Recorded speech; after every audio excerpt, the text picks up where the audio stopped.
সারা দেশে যে একটা জাগরণ সৃষ্টি হয়েছে তা প্রমাণ করে যে জুলাইয়ের যে তারুণ্যের শক্তি সেটি হারিয়ে যায়নি।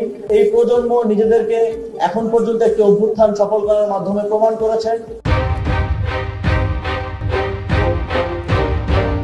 জুলাইয়ের জেগে ওঠা তারুণ্য যে হেরে যায়নি তার একটি প্রমাণ হিসেবেই আমরা দেখতে পাচ্ছি সারা দেশে যুব ক্রীড়া মন্ত্রণালয় যেই তারুণ্যের উৎসবের আয়োজনের উদ্যোগ নিয়েছে, সেই উদ্যোগে সারা দেশের প্রত্যেকটি স্কুল কলেজের শিক্ষার্থীরা, বিশ্ববিদ্যালয় এবং 64টি জেলা, 495টি উপজেলা, বিভিন্ন ক্রীড়া সংস্থা, বিভিন্ন স্পোর্টস ফেডারেশনগুলো যে তারুণ্যের উৎসব আয়োজন করছে, সারা দেশে যে একটা জাগরণ সৃষ্টি হয়েছে তা প্রমাণ করে যে জুলাইয়ের যে তারুণ্যের শক্তি সেটি হারিয়ে যায়নি।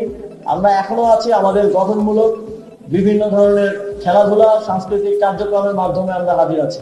আশা করব আপনারা সামনের দিনগুলোতেও এভাবেই আপনাদের যেই ঐক্য সেটা দেখাবেন এবং সুন্দরভাবে আপনাদের ভবিষ্যৎ গড়ার জন্য এগিয়ে যাবেন।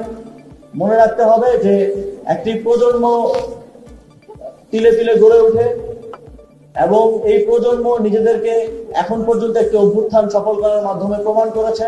সামনের দিনগুলোতেও যেন এই প্রজন্ম ব্যর্থ না হয় সেই জন্য নিজেদেরকে প্রস্তুত করতে হবে এবং ভবিষ্যৎ বাংলাদেশ গড়ার প্রত্যেকটি ধাপে দেশের প্রত্যেকটি সেক্টরে নিজেদের সাক্ষরতার ছাপ রাখতে হবে। আজকের আয়োজন আমি দেখেছি আপনাদের প্যারেড এবং তৎপরবর্তী আপনাদের যে তারুণ্যের মেলা আমি পরিদর্শন করেছি। আপনাদের যেই অত্যন্ত সুন্দর উপস্থাপনা, পুরো স্কুল এবং কলেজকে আপনারা যেভাবে সাজিয়েছেন সেটিও অত্যন্ত মনোমুগ্ধকর। আজকে এত সুন্দর একটি অনুষ্ঠান উপহার দেওয়ার জন্য, তারুণ্যের উৎসবকে এত সুন্দরভাবে উপস্থাপন করার জন্য বিকারুন্নেসা নূন স্কুল এবং কলেজের সকল শিক্ষক এবং শিক্ষার্থীদেরকে আন্তরিকভাবে ধন্যবাদ।